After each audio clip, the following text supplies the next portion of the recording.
Can SpaceX's Starship revolutionize space travel? While the company has achieved remarkable launches, there are three key challenges to consider: reusability economics, fuel efficiency, and regulatory compliance. The technical complexity of developing a fully reusable spacecraft system presents significant engineering hurdles. They said you were easy to love, that you were so calm, so sweet, so understanding. But what they really meant was, you didn't fight back, you didn't complain, you didn't make it hard for them to stay in control. They mistook your silence for peace, your patience for permission, your obedience for compatibility. And when you finally said no, when you finally stopped shrinking, when you finally asked to be heard, everything changed. They pulled away, they withdrew affection, they blamed you for changing. Suddenly, you were too sensitive, too difficult, too much. But the truth is, you weren't too much. You just stopped being manageable. And that's when their version of love collapsed. Because their love was never about seeing you. It was about controlling who you were allowed to be. You became the problem, not because you hurt them, but because you stopped hiding what hurt you. You were praised when you tolerated pain in silence, but punished when you finally spoke it out loud. This is what people never talk about. How quiet abuse is wrapped in compliments. How manipulation wears the mask of harmony. How peace is demanded at the cost of your truth. And maybe, deep down, you knew it. Maybe every time they said "I love you," there was a part of you that wondered, do they love me, or do they love that I'm easy to control? You weren't born to be easy. You were born to be real, to have emotions, to take up space, to feel anger when disrespected, to say no when something isn't right, to ask for clarity, to walk away when love turns into performance. But somewhere along the way, you were trained to believe that love had conditions, that to be chosen, you had to stay small, stay nice, stay soft, stay silent. And they loved that version of you, not because it was you, but because it was easy. Carl Jung once said, "The privilege of a lifetime is to become who you truly are." But what he didn't say is this: you'll lose people the moment you do. Because the moment you reclaim your voice, you stop playing the role. And when you stop playing the role, they stop playing along. They didn't love your voice. They loved your silence. As long as you kept the peace, they stayed. As long as you smiled on cue, they praised you. As long as you put their needs first, they said you were amazing. But when you spoke up, when you got tired, when you finally said, "This is hurting me," they changed. And suddenly, you were the villain. Not because you attacked, but because you stopped sacrificing yourself to keep the illusion alive. You see, people who need control don't want love. They want submission. They want a partner who behaves like a mirror, not someone who reflects back admiration, approval, and comfort.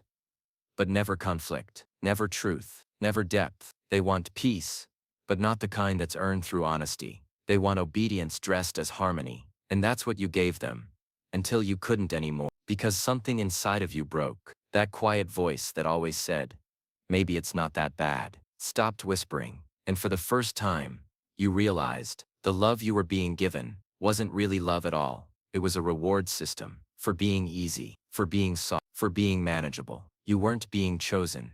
You were being tolerated. As long as you stayed quiet, as long as you didn't grow, as long as you didn't disrupt the power dynamic they built around your silence. And when you changed, when you got stronger, clearer, firmer, they called you cold, selfish, unloving. But what they meant was, you're no longer under my control. That's the truth no one tells you.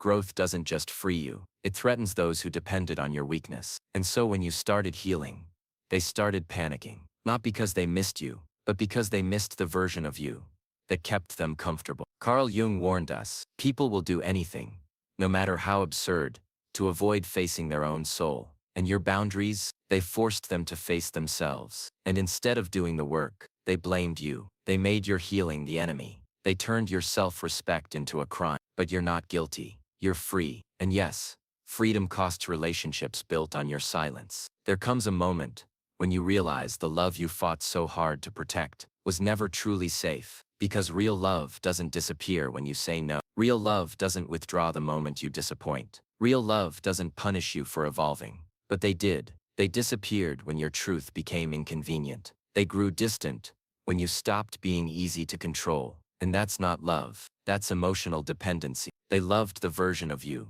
that stayed silent, agreeable, soft. But they resented the version of you that became aware, vocal, strong. And so now, you sit in the aftermath, wondering what went wrong, replaying conversations, rewriting moments, asking yourself, was it me? But the better question is, who did I have to become to be loved by them? And if that answer costs you your peace, your truth, your identity, then maybe it's not love you lost. Maybe it's a role you finally stopped performing. Because when you stop performing, people reveal who they really are. And sometimes the most painful revelation is this: they never wanted the real you. They wanted the version that kept them comfortable. That's why the moment you began to rise, they stepped back. That's why when you stopped saying yes, they called you selfish. That's why when you demanded clarity, they gave you silence. Because your awakening threatened their control. And here's the deeper truth: you weren't hard to love, you were just hard to control. And that's what they couldn't handle. Not your love, not your presence, but your power.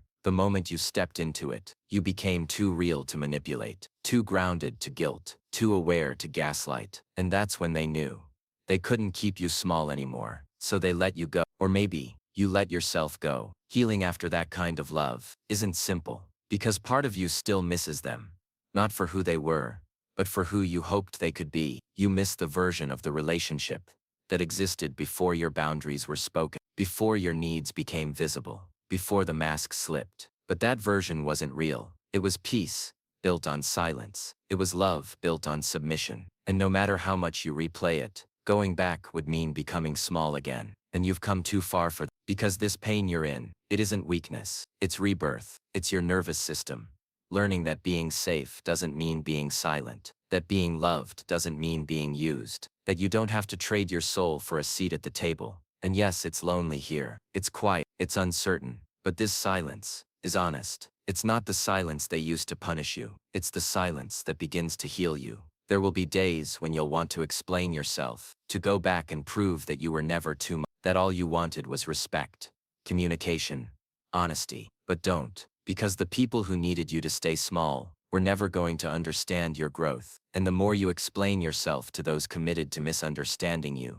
the more you abandon the very healing you fought for. You didn't walk away because you stopped loving. You walked away because you started loving yourself more. And that is not selfish. That is survival. That is transformation. That is becoming. There will come a day when you no longer feel the need to explain why you changed, why you stopped shrinking, why you stopped answering texts that felt like tests, why you stopped smiling to survive. And when that day comes, you won't feel bitter. You'll feel clean, quiet, rooted. You'll stop asking why didn't they and start asking why did I keep trying to be loved by someone who needed me silent. Because here's the truth: boundaries aren't walls, they're doors. And the people who truly see you will never walk away just because you closed a few. They'll knock, they'll act, they'll respect the frame of your voice. But the ones who only loved your silence, they'll leave, not because you failed them, but because you stopped failing yourself. So if you're in the middle of that grief, if you're sitting in the space between who you were and who you're becoming, I want you to remember this: the loss of a relationship that couldn't hold your truth is not failure, it's freedom. Carl Jung once said,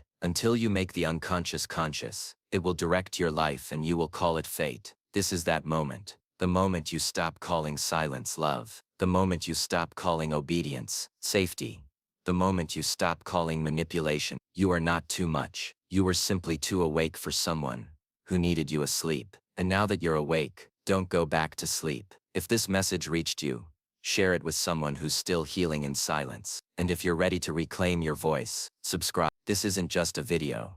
It's a turning point. Welcome to Silent Damage.